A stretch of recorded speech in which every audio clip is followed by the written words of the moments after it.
नमस्कार दोस्तों, विजय coaching centre के इस यूट्यूब चैनल पर आपका स्वागत है। अभी हाल ही में आयोग ने यूपी टीजीटी पीजीटी जो 2022 का फॉर्म पड़ा हुआ था मई जून जुलाई में, उसके एग्जाम की डेट की घोषणा किया है। और अब एग्जाम की जो नई डेट निकल कर आई है, बहुत सारे असमंजस के बाद अप्रैल 2025 में, और अब से लेकर के मार्च अप्रैल तक अभी लगभग 4 महीने का समय है। और इन 4 महीनों में अगर हम लोग रिवीजन करेंगे, पढ़ेंगे, तो बहुत सारी चीजों को पढ़ ले जाएंगे। जैसा कि बोर्ड पर लिखा हुआ है, भूगोल का जो जूनियर का बीपीएससी टीआरई 4.0 में है, या जो टीजीटी पीजीटी में है, या जो यूपी टीजीटी पीजीटी का सिलेबस है, उसको हम लोग पढ़ेंगे। चाहे वो पूरा का पूरा सिलेबस पढ़ेंगे, भारत का भूगोल, विश्व का भूगोल, भौतिक भूगोल, मानव भूगोल, भौगोलिक चिंतन, और इस तरीके से पूरे सिलेबस को हम लोग कंप्लीट करेंगे। और आज यहाँ पर हम लोग भूगोल की पहली क्लास शुरू करते हैं, और नियमित रूप से आपको इस चैनल पर नियमित रूप से क्रमशः सारी वीडियो मिलती रहेंगी, भारत के भूगोल के, विश्व के भूगोल के, या पूरे भूगोल के सिलेबस की। तो आप निरंतर वीडियो को देखते रहिएगा, चैनल पर बने रहिएगा, चैनल को शेयर सब्सक्राइब करिएगा, वीडियो को लाइक करिएगा। चलिए शुरू किया जाए भारत के भूगोल के बारे में। तो सबसे पहले हम लोग ये देखते हैं कि महाद्वीपों का निर्माण किस तरीके से होता है। महाद्वीपों के निर्माण में जैसे हम लोग पढ़ते हैं कि जो पृथ्वी थी सबसे पहले एक गोले के रूप में थी, और तब इसको हम लोग क्या बोलते थे, पेंजिया। जो पृथ्वी हमारी एक गोले के रूप में थी, तब इसको क्या कहा जाता था, पेंजिया स्थलखंड। और इस पेंजिया के चारों तरफ जो जलीय क्षेत्र था, उस जलीय क्षेत्र को, या जो महासागरीय क्षेत्र था, इसको कहा जाता था पेंथालासा। इसको क्या कहा जाता था, पेंथालासा। और जब ये पेंजिया का विखंडन हुआ, जब इस पेंजिया का विखंडन होता है, ये पेंजिया टूटता है, तो ये टूटा दो भागों में। पेंजिया टूट जाता है दो भागों में, जिसमें से एक भाग बना उत्तरी गोलार्ध, और दूसरा भाग बना दक्षिणी गोलार्ध।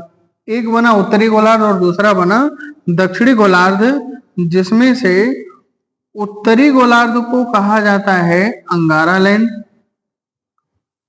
उत्तरी गोलार्ध को क्या बोलते हैं, अंगारा लैंड, या इसी का दूसरा नाम मिलता है लारेंसिया। लारेशिया, इसी का दूसरा नाम मिलता है लारेशिया। और जो दक्षिणी भाग था, इसको क्या कहा गया, गोंडवाना लैंड। इसको कहा गया गोंडवाना लैंड। और बीच में इनके एक सागर का निर्माण होता है, और इस सागर को कहा जाता है टेथिस सागर। बीच में जो भूसन्नति बनी, सागर बना, इसको क्या कहा गया, टेथिस सागर। अब आने वाले समय में क्या हुआ, ये जो अंगारा लैंड था, इसका भी विभाजन हो गया। और जब अंगारा लैंड का विभाजन हुआ, तो इससे 3 महाद्वीपों का निर्माण हुआ। इससे 3 महाद्वीपों का निर्माण हुआ, जिसमें से एक महाद्वीप बना एशिया। एक महाद्वीप हम लोग का बनता है एशिया। दूसरा महाद्वीप बनता है यूरोप। दूसरा महाद्वीप बनता है यूरोप। और तीसरा महाद्वीप बनता है उत्तर अमेरिका।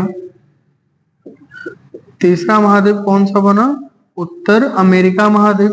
तो इन तीनों महाद्वीपों का निर्माण किसके टूटने से होता है, अंगारा लैंड या लारेशिया के। तो फिर बाकी जो 4 महाद्वीप हैं, उनका निर्माण किसके विखंडन से होता है, गोंडवाना लैंड के।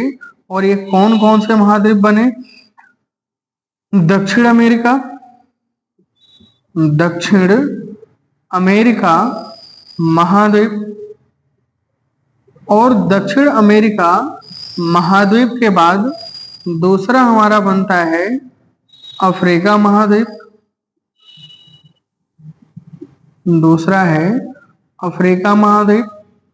फिर तीसरा है अंटार्कटिका महाद्वीप, अंटार्कटिका महाद्वीप। और चौथा महाद्वीप हम लोगों का बनता है ओशिनिया महाद्वीप। चौथा कौन सा बना? ओशिनिया महाद्वीप, या इसी को हम लोग क्या बोल देते हैं हम बोलचाल में? ऑस्ट्रेलिया महाद्वीप। ओशिनिया महाद्वीप या इसी को क्या कहा जाता है? ऑस्ट्रेलिया महाद्वीप। ठीक, ये तो हो गई बेसिक बातें। पढ़ेंगे हम लोग पहले भारत का ही भूगोल, लेकिन थोड़ा सा बेसिक जानकारी ले लेते हैं कि किस तरीके से इन महाद्वीपों का निर्माण होता है।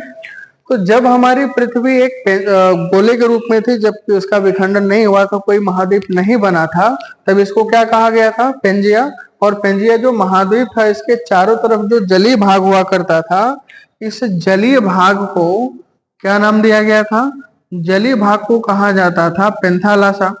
लेकिन जब पेंजिया का विखंडन होता है कार्बोनिफेरस युग में, तो विखंडन के बाद पेंजिया बट जाता है, टूट जाता है दो भागों में। एक बनता है हम लोगों का अंगारा लैंड या लारेसिया, और दूसरा बनता है गोंडवाना लैंड। और जब अंगारा लैंड भी टूटता है तो इससे बनता है तीन महाद्वीप। कौन कौन सा? एशिया और यूरोप महाद्वीप और उत्तर अमेरिका महाद्वीप। और गोंडवाना लैंड के टूटने से चार महाद्वीप बनते हैं: दक्षिण अमेरिका महाद्वीप, अफ्रीका महाद्वीप, अंटार्कटिका महाद्वीप और ओशिनिया या ऑस्ट्रेलिया महाद्वीप। अब यहां से हम लोग देखते हैं कि एशिया और यूरोप, इन दोनों को मिलाकर क्या कहा जाता है? यूरेशिया। इन दोनों को मिलाकर क्या कहा जाता है? यूरेशिया। क्योंकि ये दोनों किस प्लेट पर स्थित हैं? यूरेशियन प्लेट पर। ये दोनों स्थित हैं यूरेशियन प्लेट पर। अगर हम महाद्वीपों को क्षेत्रफल के घटते हुए क्रम में देखें, महाद्वीपों का क्रम, महाद्वीपों का क्रम अगर देखें क्षेत्रफल के घटते क्रम में, तो सबसे बड़ा महाद्वीप कौन सा है? सबसे बड़ा महाद्वीप यहां पर हमको मिलता है एशिया महाद्वीप। सबसे बड़ा हम लोगों को मिलता है एशिया महाद्वीप। और एशिया महाद्वीप के बाद दूसरा महाद्वीप हम लोगों को मिलता है अफ्रीका महाद्वीप। दूसरा है अफ्रीका महाद्वीप। फिर तीसरे नंबर पर आता है उत्तरी अमेरिका महाद्वीप, उत्तरी अमेरिका महाद्वीप। फिर चौथे नंबर पर आता है दक्षिण अमेरिका महाद्वीप, दक्षिण अमेरिका महाद्वीप। और पांचवें नंबर पर आता है अंटार्कटिका महाद्वीप, अंटार्कटिका महाद्वीप। छठवें नंबर पर आता है यूरोप महाद्वीप, यूरोप महाद्वीप। और सातवें नंबर पर सबसे छोटा महाद्वीप आता है हम लोगों का, जिसको कहा जाता है ओशिनिया महाद्वीप, जिसको कहा जाता है ओशिनिया महाद्वीप। या ओशिनिया को ही हम लोग क्या बोलते हैं? ऑस्ट्रेलिया महाद्वीप। ओशिनिया को ही क्या कहा जाता है? ऑस्ट्रेलिया महाद्वीप कहा जाता है। तो इस तरीके से ये 7 महाद्वीप हो गए। इनका क्षेत्रफल में घटता हुआ क्रम है। सबसे बड़ा कौन सा है? एशिया। और सबसे छोटा कौन सा है? ओशिनिया। ये तो हो गए महाद्वीप। अब यहीं पर हम लोग शुरू देखते हैं थोड़ा सा कि जो हम लोग भारत का भूगोल पढ़ेंगे, तो हमारा जो भारत था वो पहले किस महाद्वीप का भाग था? ये अफ्रीका। भारत का मतलब पूरा भारत नहीं, जो प्रायद्वीपीय भारत था, ये प्रायद्वीपीय भारत किसका भाग था? अफ्रीका महाद्वीप का, या कह सकते हैं कि गोंडवाना लैंड का। लेकिन जब अफ्रीका से टूट करके भारत अलग होता है, प्रायद्वीपीय भारत, तो ये धीरे धीरे बहते हुए उत्तर पूर्व की दिशा में धीरे धीरे कहाँ पहुंच जाता है? दक्षिण एशिया में। और आज के समय में हम लोग दक्षिण एशिया में स्थित है, मतलब अपना भारत कहाँ पर है? दक्षिण एशिया में। तो यहाँ पर हम लिख सकते हैं कि जो अपना प्रायद्वीपीय भारत है, जो अपना प्रायद्वीपीय भारत या जो दक्षिण भारत है, ये मूल रूप में प्रारंभ में किसका हिस्सा था? गोंडवाना लैंड का भाग था, ये गोंडवाना लैंड का भाग था। और आज के समय में ये प्रवाहित होते होते कहां पर पहुंच गए हैं? एशिया में।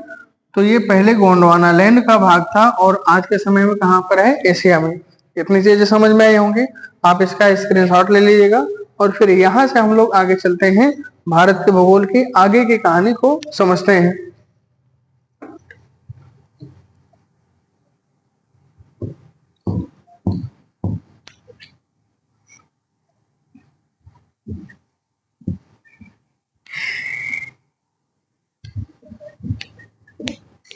अब यहां से हम लोग आगे देखते हैं भारत के भूगोल में।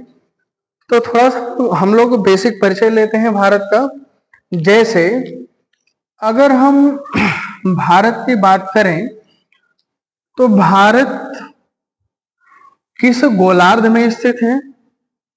अगर हम भारत की बात करें तो भारत किस गोलार्ध में है? तो भारत उत्तर पूर्वी गोलार्ध में स्थित है। भारत उत्तर पूर्वी गोलार्ध में स्थित है।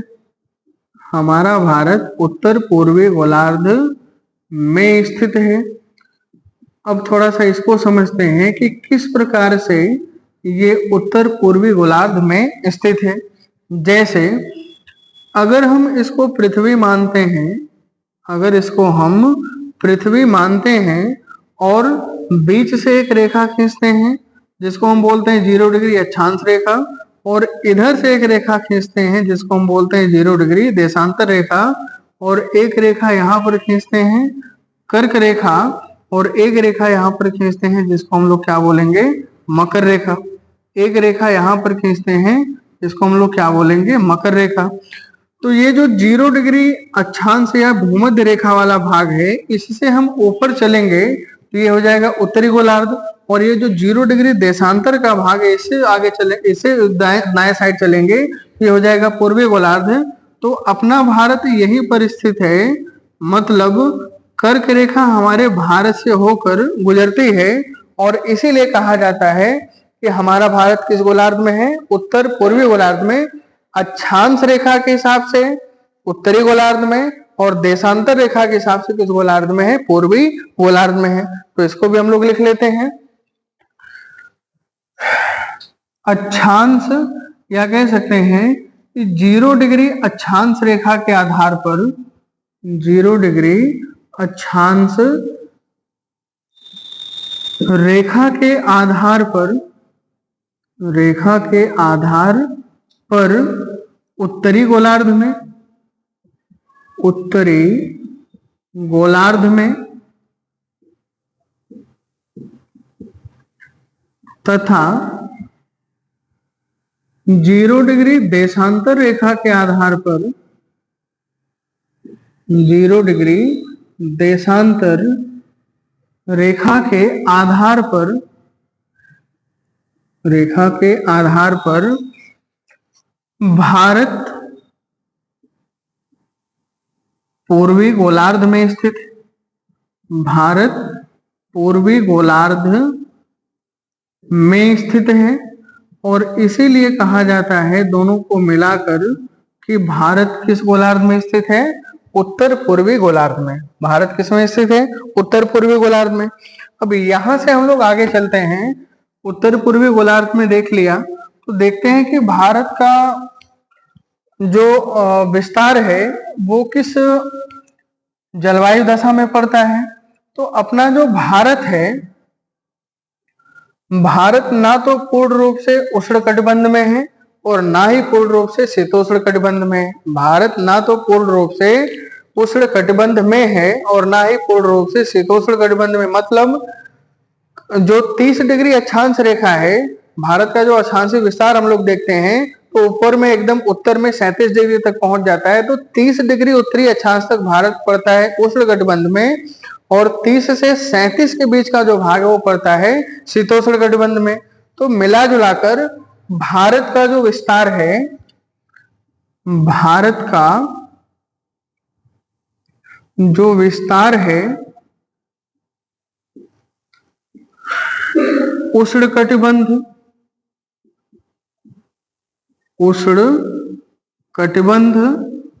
और शीतोष्ण कटिबंध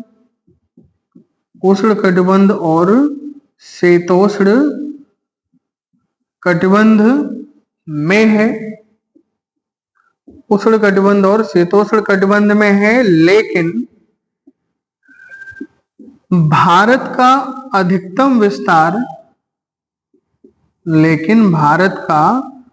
अधिकतम विस्तार उष्ण कटिबंध में है। लेकिन भारत का अधिकतम विस्तार उष्ण कटिबंध में है, क्योंकि ज्यादातर हिस्सा भारत का कहां पर पड़ता है? उष्ण कटिबंध में, या 30 डिग्री उत्तरी अक्षांश रेखा के दक्षिण में। इसलिए कहा जाता है कि भारत का मैक्सिमम विस्तार कहां पर है? उष्ण कटिबंध में।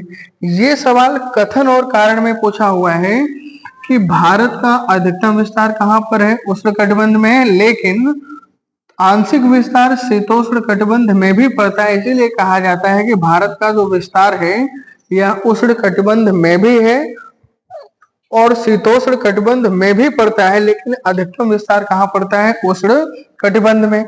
अब यहां से आगे चलते हैं। अगर हम भारत की लंबाई देखें, भारत की लंबाई, और भारत की लंबाई की अगर बात करेंगे तो उत्तर से दक्षिण दिशा में और पूरब से पश्चिम दिशा में, दोनों दिशा में देखा जाता है, दोनों तरफ। तो उत्तर से दक्षिण दिशा में भारत की लंबाई कितने हैं? उत्तर से दक्षिण दिशा में भारत की कुल लंबाई है 3214 किलोमीटर, 3214 किलोमीटर। और ये उत्तर से दक्षिण का मतलब क्या है? यहाँ पर दो चीजों को हम लोग समझते हैं।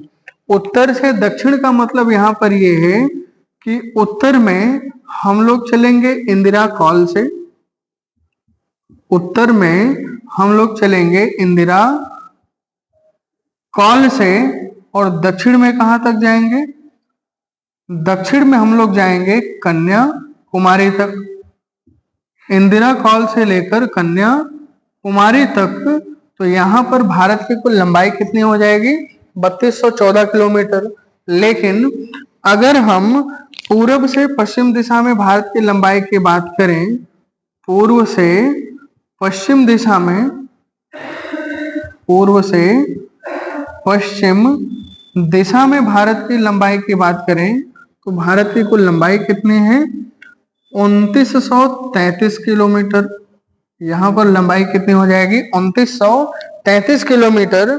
तो यहाँ पर पूर्व का मतलब केबिथु से है, पूर्व का मतलब किससे है? केबिथु से है। और पश्चिम का मतलब किससे है? गुहार मोती से। पश्चिम का मतलब किससे है? गुहार मोती से है। और ये दोनों क्या है? केबिथु को ही हम लोग एक और नाम से जानते हैं जिसको कहा जाता है वलांगो। केबिथु को ही एक और नाम बोलते हैं जिसका नाम क्या है? वलांगो। और ये है भारत का सबसे पूर्वी बिंदु, ये है भारत का सबसे पूर्वी बिंदु, ये है भारत का सबसे पूर्वी बिंदु। और ये किस राज्य में पड़ता है? तो ये पड़ता है अरुणाचल प्रदेश में, ये पड़ता है अरुणाचल प्रदेश में। और दूसरा स्थान है गुहार मोती, और गुहार मोती ये है भारत का सबसे पश्चिमी बिंदु, भारत का सबसे पश्चिमी बिंदु। और ये किस राज्य में पड़ता है? तो ये पड़ता है गुजरात में, ये पड़ता है कहां पर? गुजरात में। ये हो गया भारत का सबसे पूर्वी और पश्चिमी बिंदु। जो इंदिरा कॉल है, इंदिरा कॉल ये है भारत का सबसे उत्तरी बिंदु, इंदिरा कॉल भारत का सबसे उत्तरी बिंदु है। और ये कहां पर पड़ता है? ये स्थित है आज के समय में लद्दाख में। आज के समय में ये कहां पर है? लद्दाख में। पहले कहां हुआ करता था? जम्मू कश्मीर में। और कन्याकुमारी की अगर बात की जाए तो कन्याकुमारी कहाँ पर स्थित है? ये स्थित है तमिलनाडु में। ये कहाँ पर स्थित है? तमिलनाडु में। तो एक बार इसको थोड़ा सा फिर से समझते हैं कि अगर हम भारत के लंबाई की बात करें और भारत की लंबाई हम लोग देखेंगे दो हिसाब से, दो दिशा में भारत की अगर हम लंबाई की बात करेंगे तो एक बार हम देखेंगे उत्तर से दक्षिण दिशा में और एक बार देखेंगे पूर्व से पश्चिम दिशा में। तो उत्तर से दक्षिण दिशा में भारत की कुल लंबाई कितनी है? 3214 किलोमीटर। और पूरब से पश्चिम दिशा में भारत की लंबाई कितनी है? 2933 किलोमीटर। अब ये उत्तर से दक्षिण दिशा का मतलब क्या है? उत्तर से दक्षिण दिशा का मतलब है इंदिरा कॉल से लेकर के कन्याकुमारी तक, और पूरब से पश्चिम का मतलब है वलांगो या केबिथु से लेकर के गुहार मोती तक। ये टोटल लंबाई कितनी हो जाएगी? 2933 किलोमीटर। तो इस तरीके से यहाँ से हम लोगों की दो चीज क्लियर हो गई।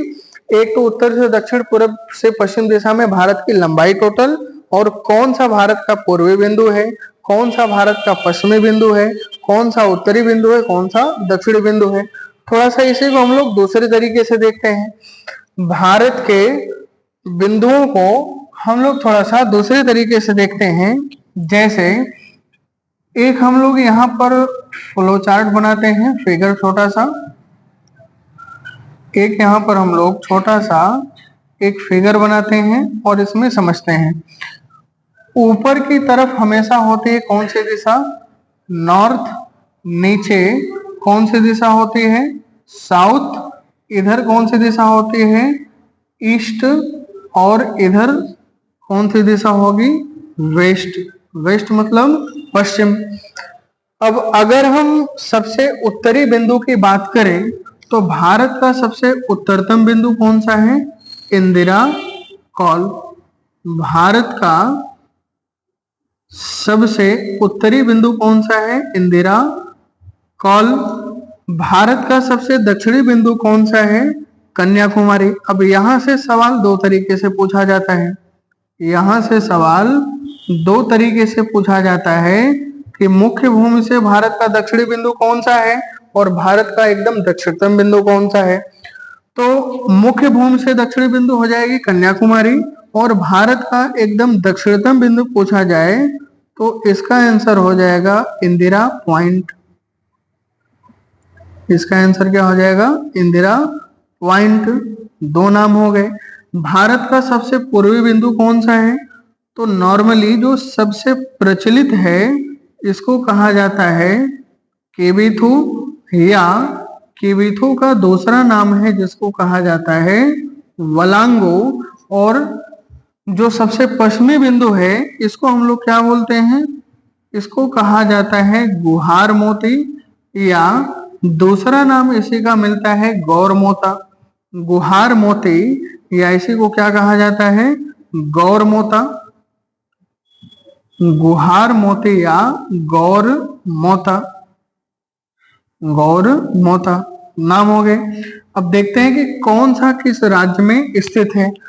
तो जो भारत का सबसे पूर्वी बिंदु है केबिथु, ये किस राज्य में स्थित है? तो ये स्थित है अरुणाचल प्रदेश में। ये स्थित है अरुणाचल प्रदेश में। ये स्थित है अरुणाचल प्रदेश में। इसीलिए कहा जाता है अरुणाचल को सूर्योदय का देश या सूर्योदय का राज्य। यहाँ पर सूर्योदय सबसे पहले होता है क्योंकि हमारे भारत का सबसे पूर्वी स्थान है। तो जो गुहार मोती है ये किस राज्य में पड़ता है? तो ये पड़ता है गुजरात में। ये पड़ता है कहाँ पर? गुजरात में। फिर जो इंदिरा कॉल है ये कहाँ पड़ता है?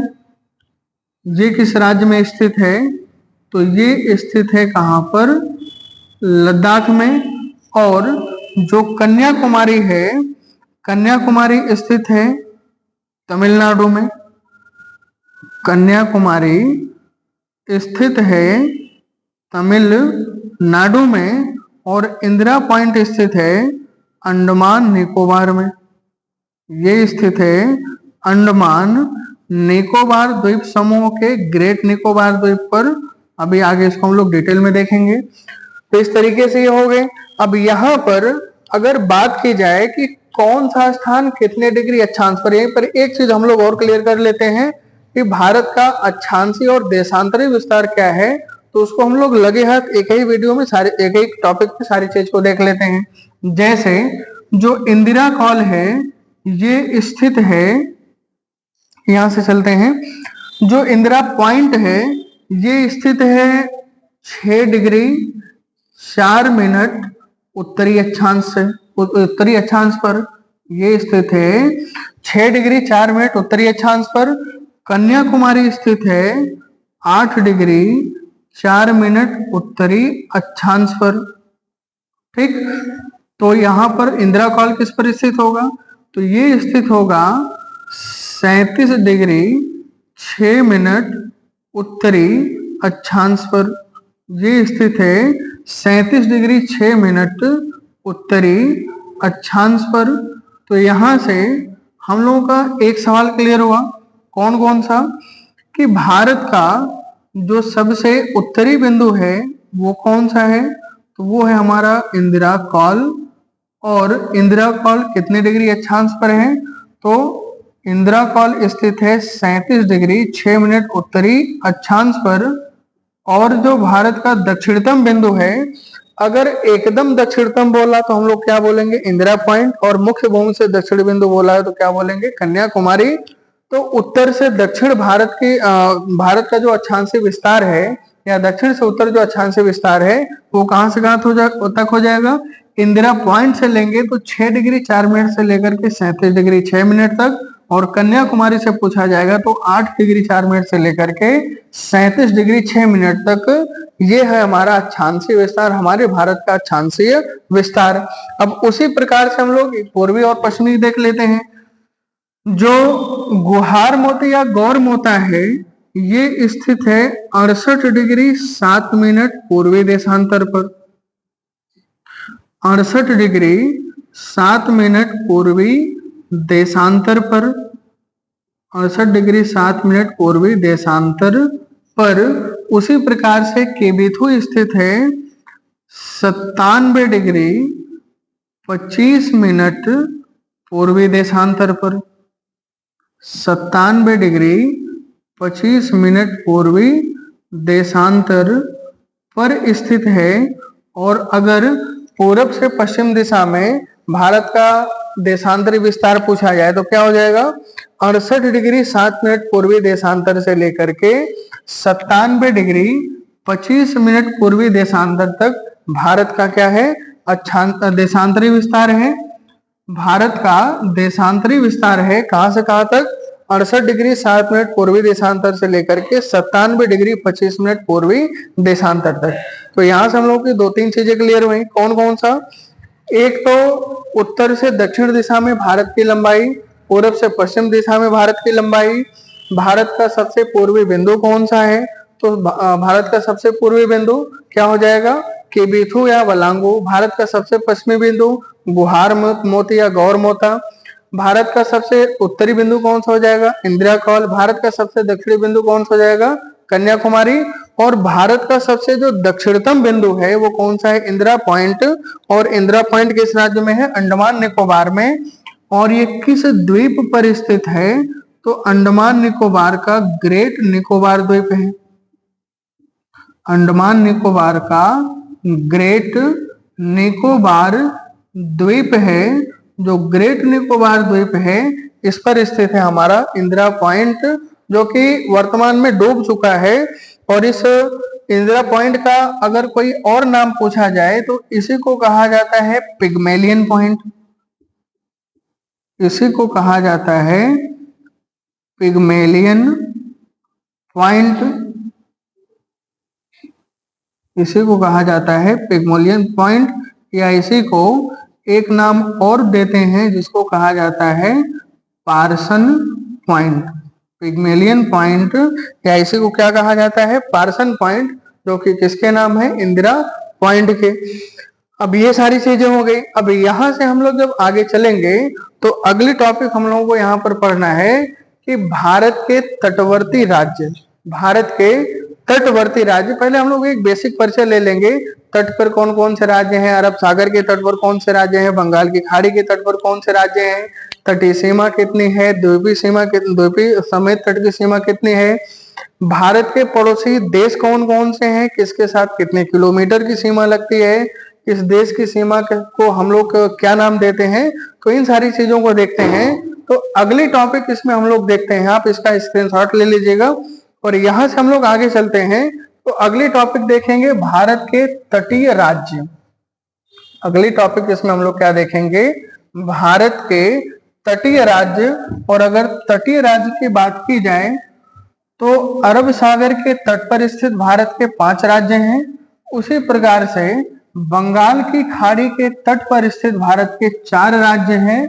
बंगाल की खाड़ी के तट पर स्थित भारत के 4 राज्य हैं। टोटल मिलाकर तटीय राज्यों की संख्या कितनी हो जाएगी, 9। लेकिन यहां पर से सवाल और भी तरीके से पूछे जाते हैं, जैसे सबसे लंबी तट रेखा वाला राज्य कौन सा है, तो दूसरी सबसे लंबी तट रेखा वाला राज्य कौन सा है, दक्षिण भारत में सबसे लंबी तट रेखा वाला राज्य कौन सा है, ये सारी चीजें। तो यहाँ पर अगली टॉपिक हम लोग देखते हैं, भारत के तटीय राज्य। भारत के तटीय राज्य। और अगर भारत के तटीय राज्य की बात की जाए तो भारत के टोटल तटीय राज्य हैं 9। भारत के कुल तटीय राज्य हैं 9, जिसको हम लोग बांटेंगे 2 भाग में। कौन कौन सा, तो यहां पर लिख देते हैं, भारत के कुल तटीय राज्यों की संख्या है 9 राज्य हैं, जिसमें से 5 राज्य हैं अरब सागर के तट पर, 5 राज्य हैं अरब सागर के तट